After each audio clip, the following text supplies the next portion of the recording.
Hello everyone and welcome to the final live session of today. I hope you all keep well, enjoying the fair and are soaking up as much information and advice as possible. So for this discussion today, we'll be talking about, amongst other things, the importance of employability skills. So we'll cover the top employability skills that employers look for in graduates, how to make your skills stand out as well as your experiences, and how to develop and learn new employability skills. With me to discuss all of that is Elizabeth Power, Director of Project Management at Fidelity Investments, and Shaun McCoy, Talent and Capability Manager at Bank of Ireland. So hello everyone. Hi Pierre, how are you? Thanks for having me. Not so bad, how are you all keeping? Great. Good to hear. So if anyone watching would like to put any questions to our panelists, they can do so by using the chat box at the bottom of this video, and time permitting at the end we'll get to as many as we can. So we'll start off by just the series, giving a bit of background of your own roles and yourselves and how you came to be in this position now. So Liz, we start with yourself, please. Yeah. Thanks very much. So my name is Liz Power. At the moment, I work in Fidelity Investments. I'm a chapter lead within the digital platforms area of workplace investing. So Fidelity have quite a large presence here now in Ireland. There's about 1,000 strong workforce between both Galway and Dublin. And there's a number of business units within that, and workplace investing is one of those. Within that space, it's all about providing the software and the products for both the participants, so the people within companies, and then the companies themselves to manage mostly pensions. We do some other products as well, like student debt, but mostly pensions is their main aim. I look after 7 teams here in Ireland.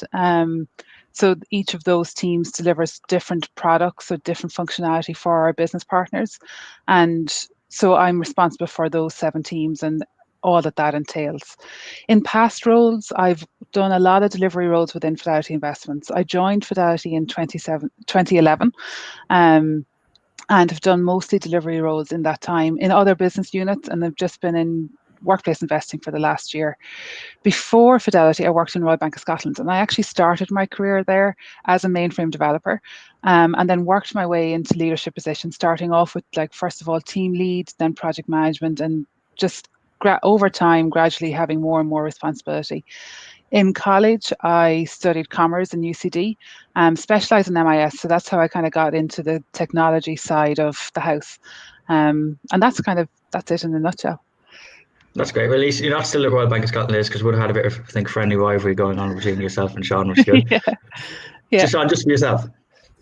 Yeah, well, I actually took a very roundabout route to my role. So I actually studied hotel management in college, and I used that I headed over to the States for a couple of years, and I worked with Four Seasons hotel company over there.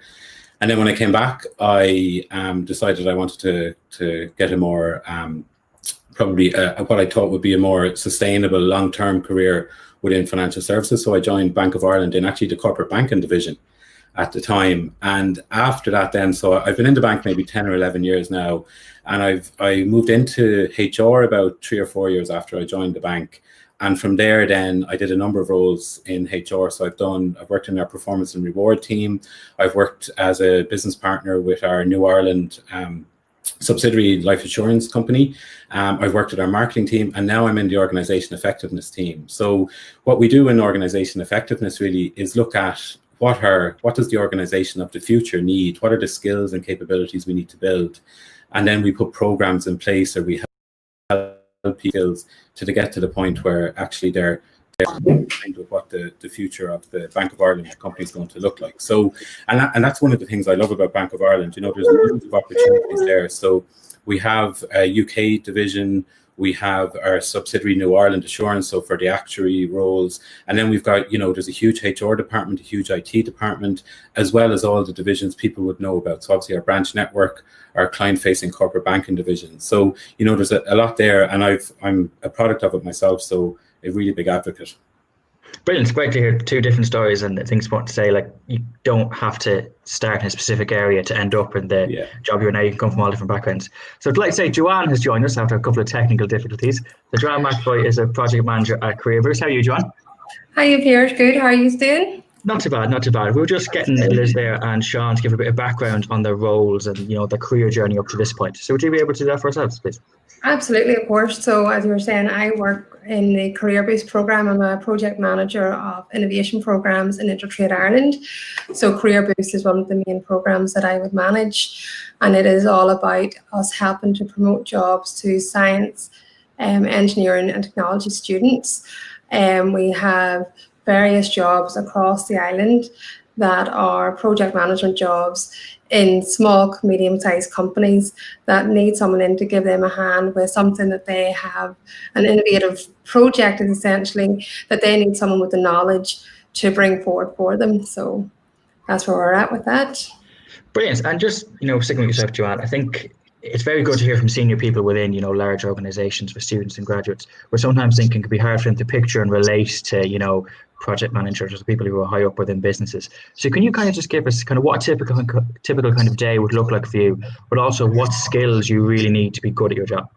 Of course. So in my job, essentially with Career Boost, I would be doing a lot of liaising with other companies and helping getting the jobs promoted, making sure that these jobs are accessible for students and making sure that we get the right students into that job. So a lot of the things I would find is communication's key. Like we hear that a lot of the times, but in the ever-changing technology changes with us, and that there's so many ways now that we communicate. Like it used to be that you would just pick up the phone to talk to someone. There's emails now, there's social media, there's everything out there with it. So it's making sure that we keep ourselves out there and that everyone is communicating in the right, most effective way. And I think that's probably one of the biggest skills that you have. If you can communicate well, get your message out there in the right platform, then I think the rest will sort of fall into place for you.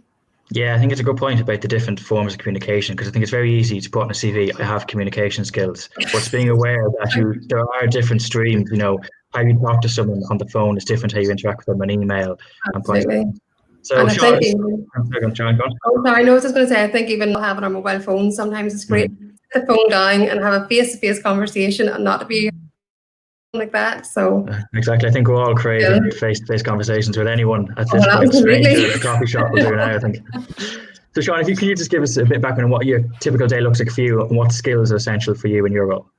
Yeah, so very similar to what Joanna said there, like communication would be a big thing for us as well. So within the OE department, or organization effectiveness, like we're dealing with a lot of people right across the organization. So, we've got programs running at any given time for our graduate development program. We've got a people manager program, we've got identified talent, we've got a senior leader program. So there's a lot of coordinating going on there, a lot of different areas that would feed into that, but then also a lot of people to go through it. So, for example, our people manager program that we're running, there's 2,000 people managers going through that. So, between coordinating the program itself and then delivering out to those 2,000 people managers, communication would be key.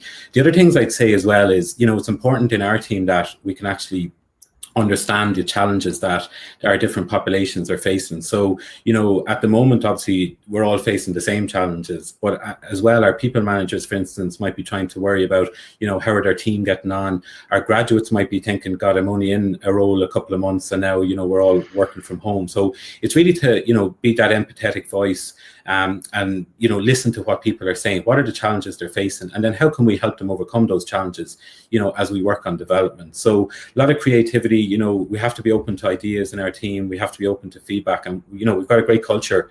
One of our values is one group, one team. So we do get a lot of input into the different things that we're doing. So it's interesting.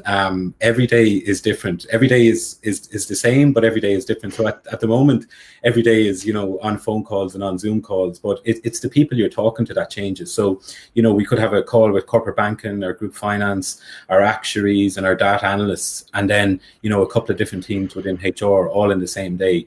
But we're really lucky. A lot of people really passionate about what they do in the bank, and it's one of the things I love, because you get to learn from everybody with different perspectives and different points of view. So it can be different every day. Yeah, I think that's a great answer there, Shaun. I think it's in a weird way as well. Despite the fact we're all so far apart, I think people seem kind of close and know more about their colleagues and stuff. I think even small things, kids running in, or you hear the dinner being made in the kitchen, just makes people a lot more relatable, I think, which is good. Yeah. So Liz, let me just direct the same question to yourself, a typical day and what skills you need to be good at your job. Yeah, I suppose my day-to-day covers many aspects of my role. So there's a key part of my role is making sure my teams are or have everything that they need. So any problem solving, any blockers that they have, to help remove them with the managers and the team members within those teams. So for that, I guess problem solving is a key competency that I use. And for that, it's not just, there's the big problems. And you could say, in a way, like all of our projects are actually solving problems for our business partners.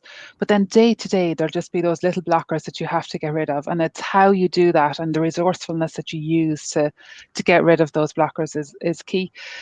Communication, without a doubt, is absolutely essential. And it's not just how you speak with others, but it's also how you listen. And Shaun talked about the empathy, like that is key, especially in our current scenarios, to understand that everyone is in different situations. Some people might be in house shares and like working from home could be extremely difficult for them. Others might be lucky and have a spare room that they're able to use, but they could have toddlers running around like me, like myself, so everyone's in a slightly different place, and it's just to be empathetic and to be as flexible as we can with those scenarios.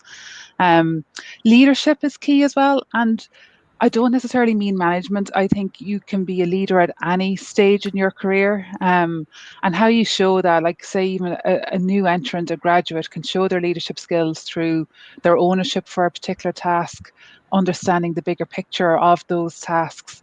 Then if they do hit obstacles, that they take ownership for trying to find the solutions and bringing that up. So there's many different skills, and I guess what I was trying to show in my answer is that you learn how to do these throughout your career, but there is a starting point even as a graduate for all of these things. Yeah, definitely, 100%. I think it's important for graduates not to be, discouraged if they hear, leadership skills, but I wouldn't consider myself a leader. But not many people will, and that's something that you do develop over time when it comes to experience and being exposed to different scenarios. So just sticking with yourself, Liz. Obviously, I think this might have changed a little bit now given the global pandemic and everything else. But what would you say are even, the top 2 or 3, maybe even 5 skills that graduate employers look for graduates when they're going for interviews? What's something that you would consider key competency? I would say in recent years in particular, our number one is a passion for learning.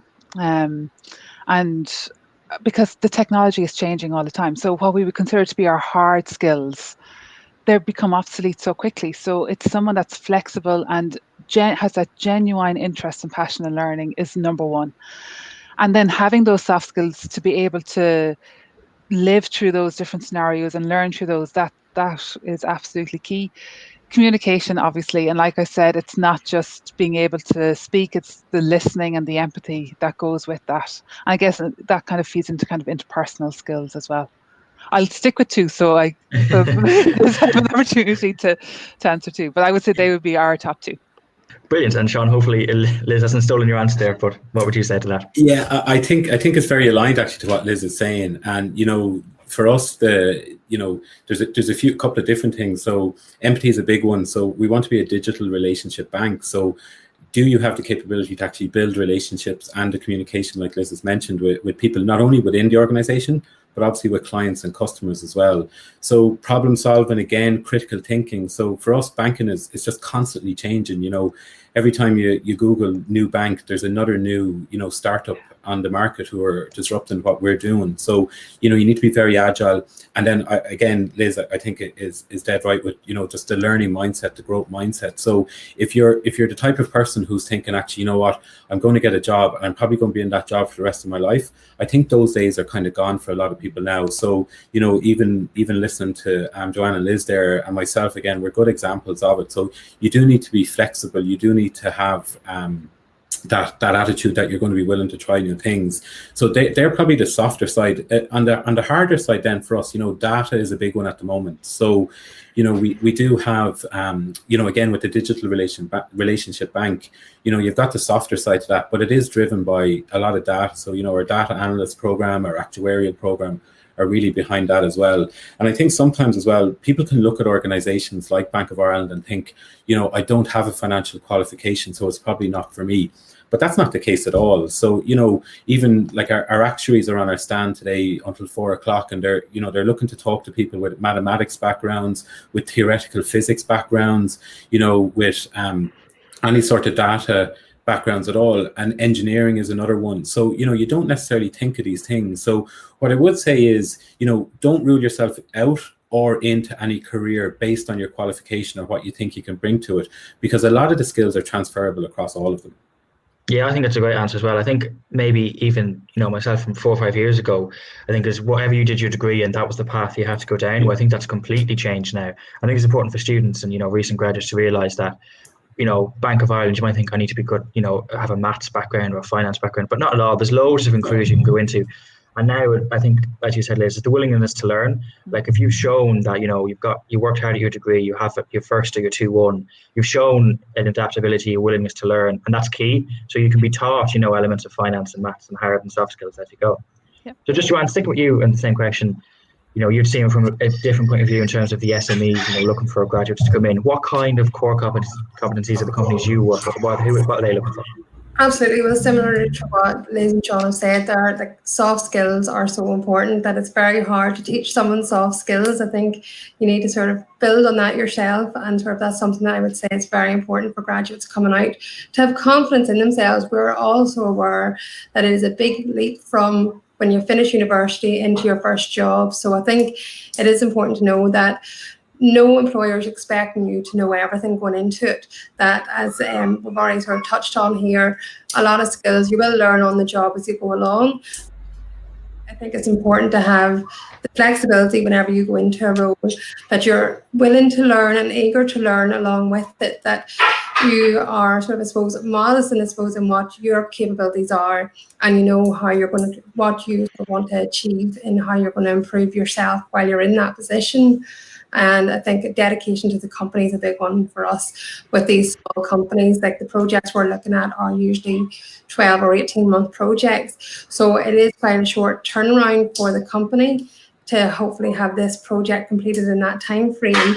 But it's also something that's going to have a huge impact on them. So they want to make sure that someone that's coming in is going to be excited with them and to move along the journey with them as well with it.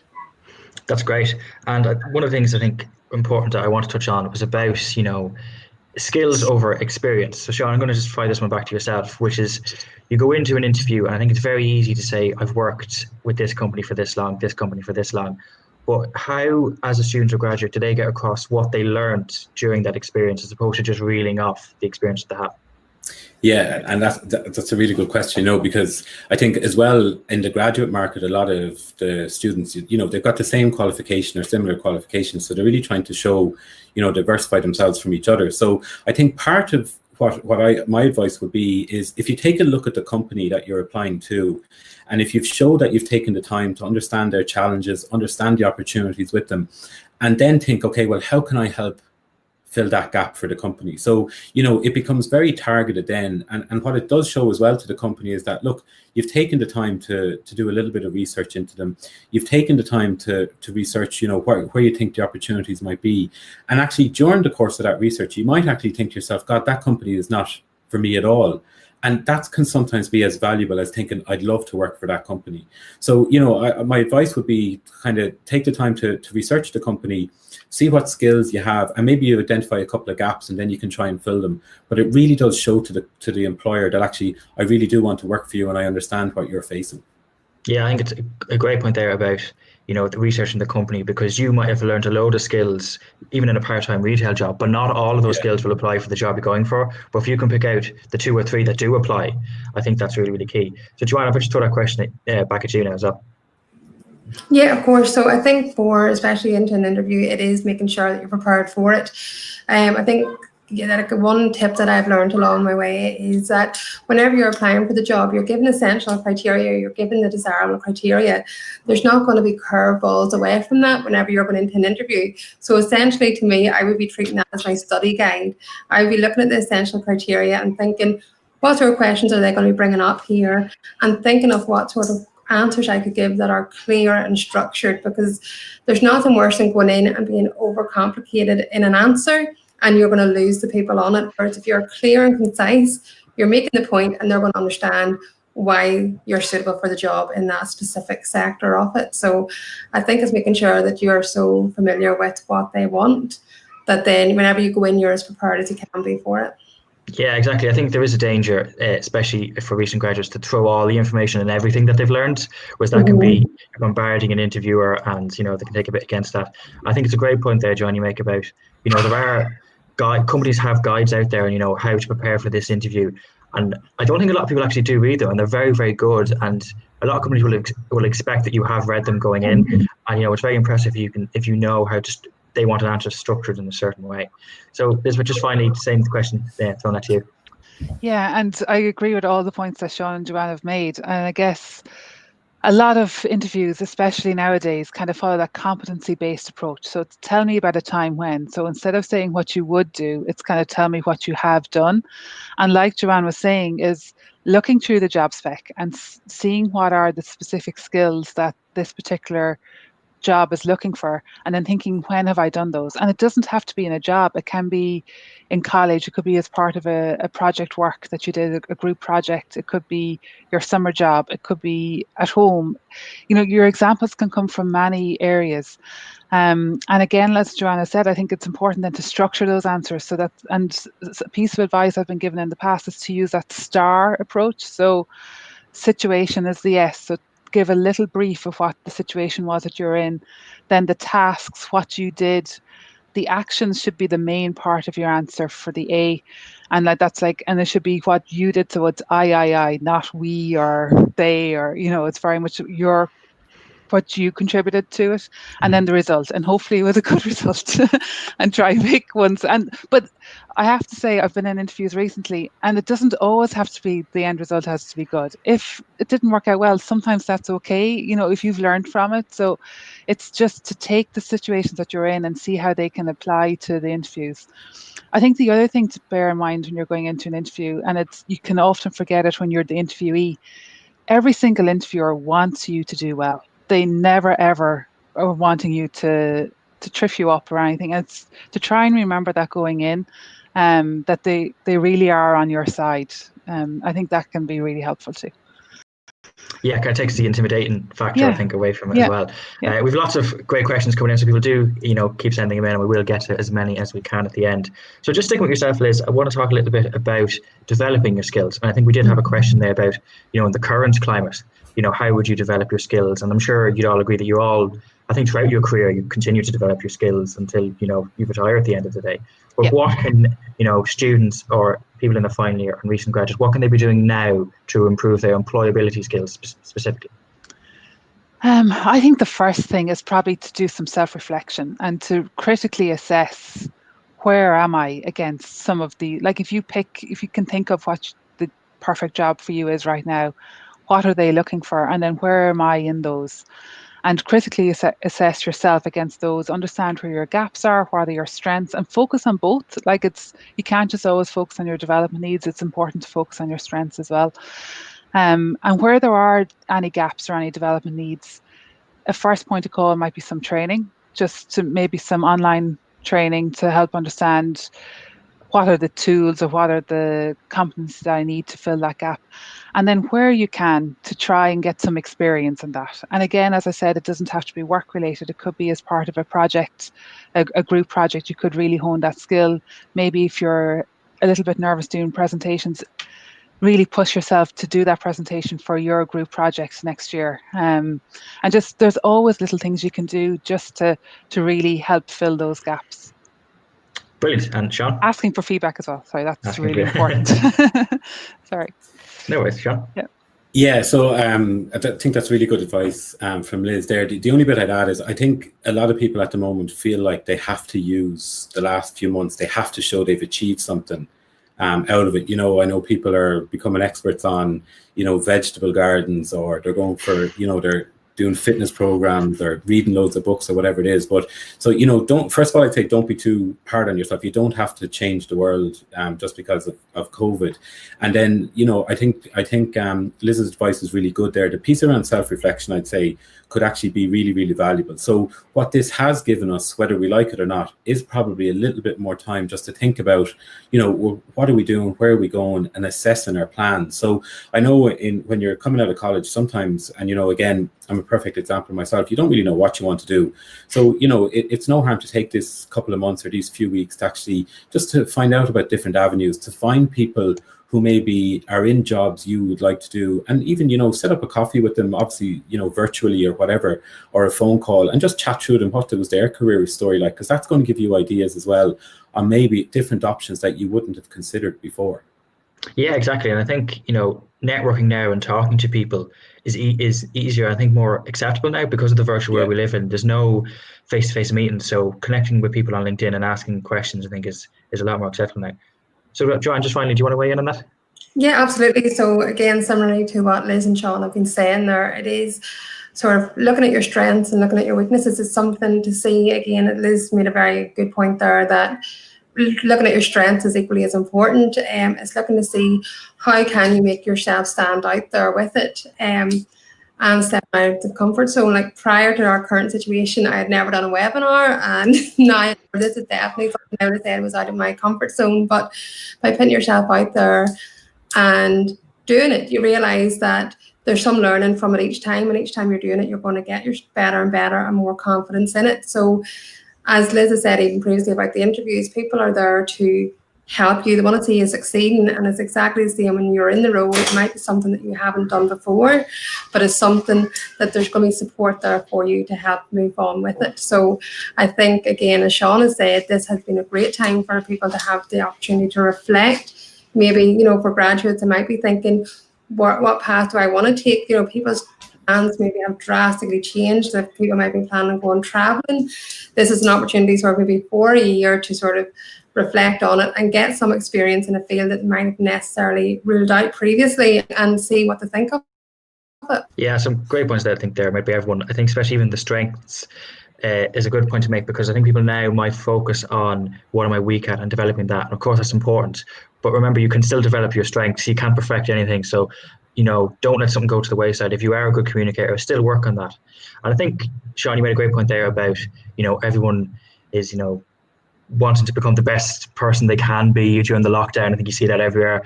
You know, I'm doing more exercise, I'm doing more gardening, more reading, whatever it may be. And that can be intimidating for a lot of people, especially people who might struggle, you know, mental health wise with COVID and the lockdown, and they're struggling to, you know, they think, oh, I'm not in a position to do all these, you know, free courses. So the self-reflect, that's where self-reflection comes in.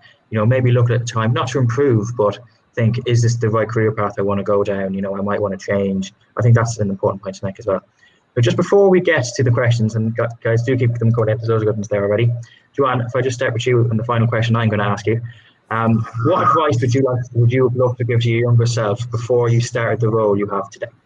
Okay, I would say have confidence in yourself. That confidence is a big factor out there, especially when into interviews, like as Liz was saying there, whenever there's someone, like 3 people on a panel getting ready to interview, they want to see you succeed, and there's nothing better than them having an interview that they feel that this person is excited and great possibility for the job. So it's having confidence going in there.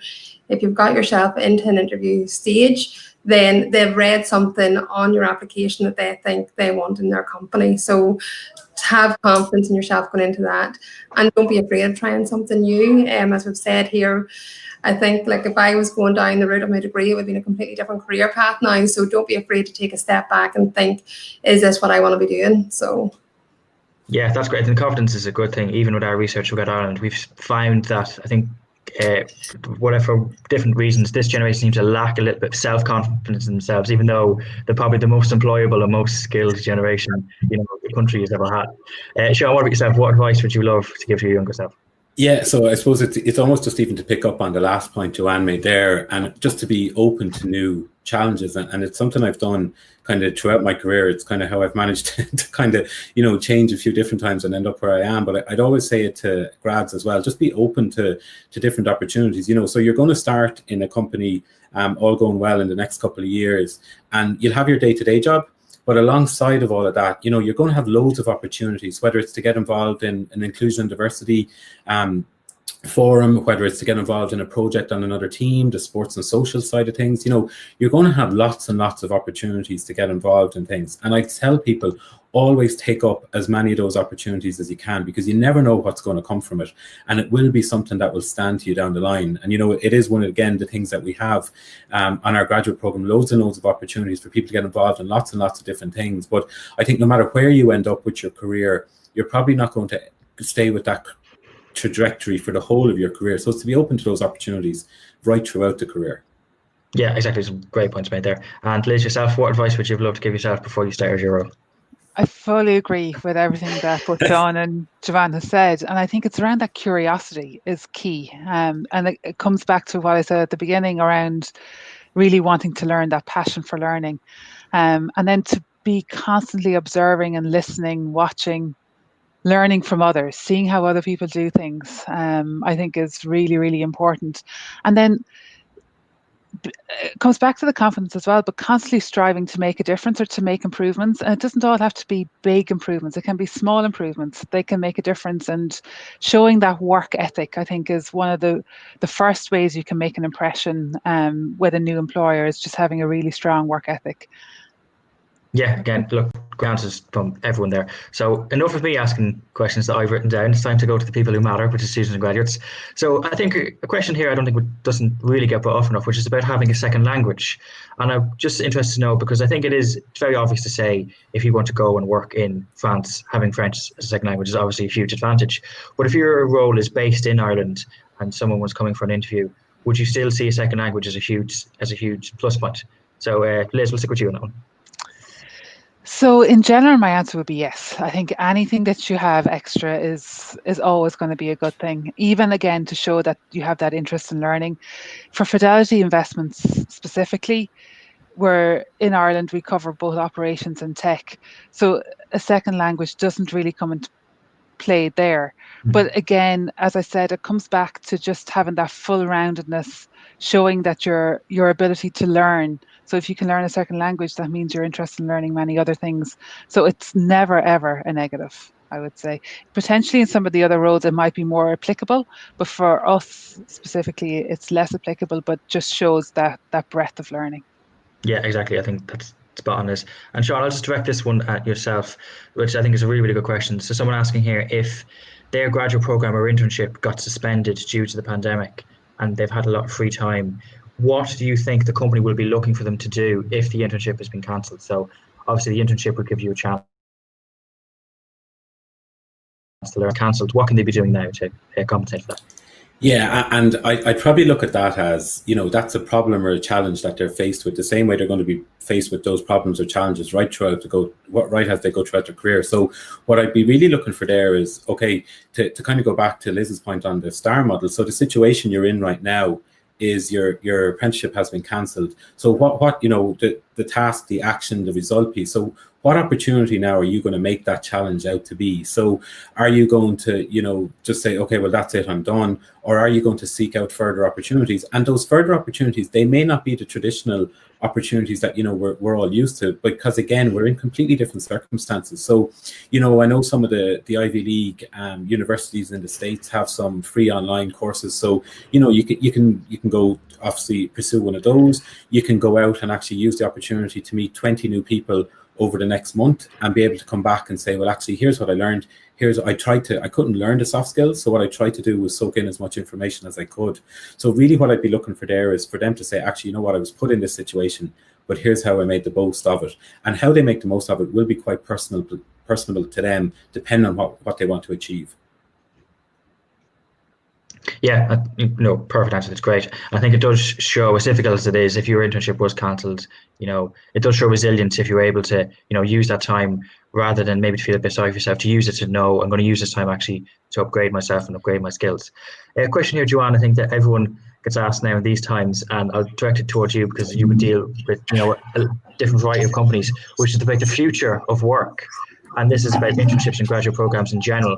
But do you think in future internships and graduate programs will be there'll be more leeway in terms of working from home, or do you think everything will go back to the way it was, where you'll have to be on site, especially as a graduate maybe starting off?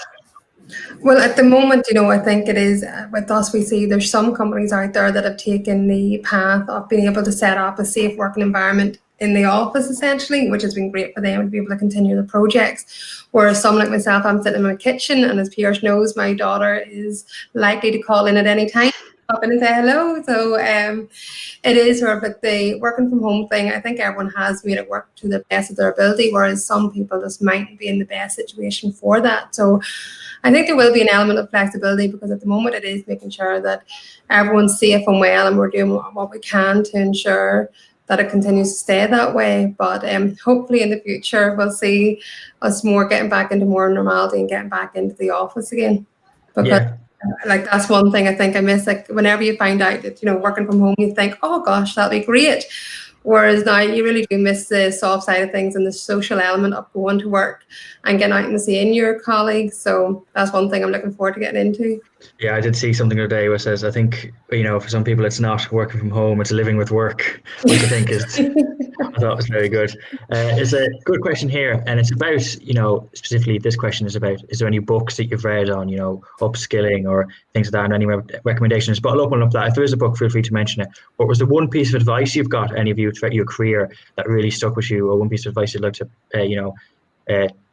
give to graduates today? Liz, we'll just shoot that one back to you. One piece of advice. I think something that I live by, and it certainly works in Fidelity, is kind of this concept of help me, help you. Fidelity in particular is very much a relationship-based company. You can't do anything on your own. It's all about the relationships that you build with your partners, both here in Ireland and in the States and in India as well.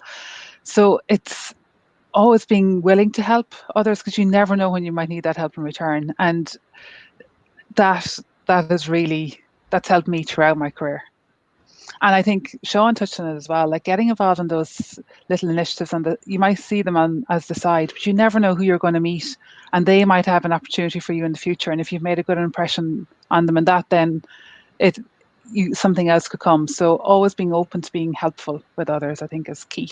Yeah, that's key. I think how you treat other people is obviously, should come naturally, but you never know who that person is or who they become or who they know, and then you bump into them again. And a lot of jobs do come around through networking. I know it's a bit of a cliche, but who does matter sometimes, and that does increase your chance of getting a lucky break almost as well.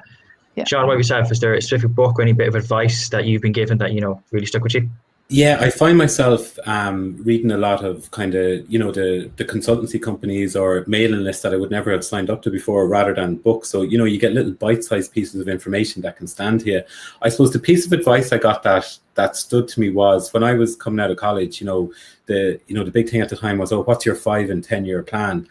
And, again, coming out of college, I had no idea what my plan was, never mind, 5 years. I didn't know what I was going to be doing in the next year. So I was, getting quite apprehensive about, God, what's my answer going to be to this? And someone actually just said to me, listen, don't worry about a 5 year plan. If you have a 12 and a 24-month plan and you review them every 4 months, then you're going to be constantly evolving. And again, it means then that if you have those short-term plans in place, you're not going to get tied up to one thing. It's constantly reviewed. So, and then what it does is it just makes yourself constantly review where you're going, what are you aiming for, and you're open to all those new opportunities that are going to arise for you. Yeah, that's brilliant. And I think everyone can relate to that. Joanne, what about you? In terms of advice you've been given that you've taken on board?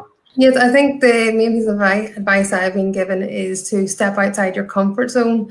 I think it's very easy to get in a job, maybe become complacent and just be sort of happy to float along with it.